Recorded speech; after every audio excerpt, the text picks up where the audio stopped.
মালদায় ফের খুন। এবারে বাড়িতে ঢুকে দরজা বন্ধ করে এক ব্যক্তিকে ধারালো অস্ত্র দিয়ে কুপিয়ে খুনের অভিযোগ। ঘটনায় ব্যাপক চাঞ্চল্য মালদার বৈষ্ণবনগর থানা এলাকার কেবিএস ছোট কামাথ এলাকায়।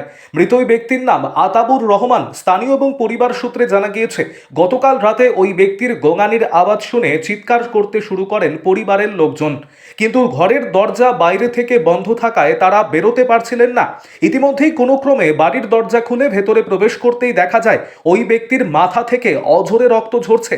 পরিবারের লোকজন ওই ব্যক্তিকে উদ্ধার করে বেদ্রাবাদ গ্রামীণ হাসপাতালে নিয়ে গেলে কর্তব্যরত চিকিৎসক তাকে মৃত বলে ঘোষণা করেন। পুলিশ ইতিমধ্যেই তদন্ত শুরু করেছে। রাতেই ঘটনাস্থলে এসেছিলেন কালিয়াচকের এসডিপিও ফয়সাল রাজা। এই ঘটনায় দুই মহিলাকে আটক করে জিজ্ঞাসাবাদ শুরু করেছে পুলিশ। তবে কী কারণে এই খুন তা এখনো পর্যন্ত জানা যায়নি।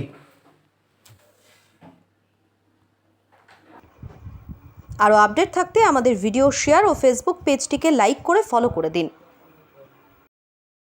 বলছে আমরা রাত্রে 2টোর সময় খবর পেলাম আমার ভাইয়ের জামাই, আমার বড়দার জামাই ঘরে ঢুকে পূর্ব পরিকল্পিতভাবে কেউ তারা ঢুকে রাত্রে খুন করে।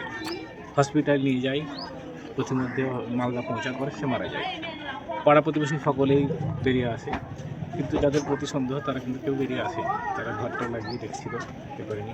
পুলিশ সন্দেহমূলকভাবে দুজন মহিলাকে জিজ্ঞাসাবাদের জন্য নিয়েও গেছে। এখনো পর্যন্ত পুলিশ তদন্ত করছে ব্যাপারটা।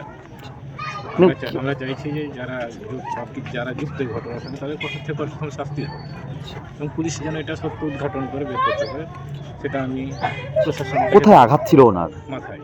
মাথায় ভোজালি মেরেছে, টুটি চেপে ধরেছে এবং ভোজালি দিয়ে হয়েছে আর কি, মাথা খামো হয়েছে, ঘুরিয়ে দিয়েছে এবং পালাবার সময় ধস্তাধস্তি হয়, বাড়ির লোকজন ধরেও ফেলে। কিন্তু যাই হোক, বাবা এইদিকে চিৎকার করার সময় ওইদিকে ব্যস্ত থাকার কারণে সে ছুটে পালিয়ে যায়। মানে আপনার নাম? নাজির হোসেন। কি হলেন? আমার ভাইয়ের জামাই। এবারকার বেহারকার বলটা জলে আর ওরাও কিন্তু শুতে গেছে আমার একটা ছেলেকে নিয়ে, আমার স্বামী শুতে গেছে। তার ভিতরে আমাকে নিনটা এসছে, তো আমি নিনটা বেটা হাঁক মারছে আমাকে, আমার কোলের বেটাটা হাঁক মারছে, মা আব্বাকে এরকম করছে, মা আব্বাকে এরকম করছে, গো করছে, কাঁদছে ও ছোট বেটাটাও। আমি ঝড় ফেলে যদি উঠছি তো আমি আর গেট খসাতে পারি না। তখন আমার ছোট একটা ছেলেটাকে কইছি যে আসগার গেটটা খসাতে, বেটা গেটটা খসাতে, কি কেন এরকম হচ্ছে, কি ছেলে এরকম করছে এনে কইছি। দিয়ে তখন ছোট বেড়াটা গেট খসালে বড় বেড়াটা ফের উঠে তো বলছি, তো বড় বেড়াটারও গেট লাগা, বড় বেড়াটা উঠে দেয় ঠিকই, কিন্তু আর গেট খসাতে পারে না ওদিক থেকে। বাইরে থেকে লাগানো ছিল? বাইরে থেকে লাগাই। ওনাকে কি অবস্থায় দেখলেন? আমি দেখলাম যে কিরেম এটা কাটা আছে আর মুখ দিয়া লাগ দিয়া খালি গোড়ালি ভাঙছে, সাইডে বালিশটা পড়ে আছে আর রক্তটা খুব প্রচুর গেছে। কোনো কথাই বলতে পারি না। মানে ধারালো অস্ত্র দিয়ে মারা হয়েছে? অস্ত্র দিয়ে মারেছে, কোনো নাই তোমার পা হাত লড়াচড়া কোনো কিছু ছিল না, তার জবও শুনতে পাইনি আমার স্বামী।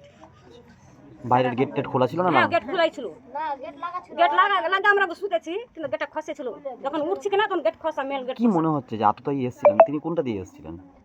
ছাদের উপর দিয়ে উঠেছে আগে, দিয়ে তখন আমার মানুষ স্বামীকে এরকম করেছে, দিয়ে তখন এখানে দেখেছে তখন আপনার এখানে আর গরুর রকম শব্দ গো গো গো করছে। কটা নাগাদ ঘটনা ঘটেছে? 12টা 12:30। অতটা দাদা আমি কিনে যার মানুষ এরকম হয়েছে আমি অতটা বলতে পারি। আপনার নাম?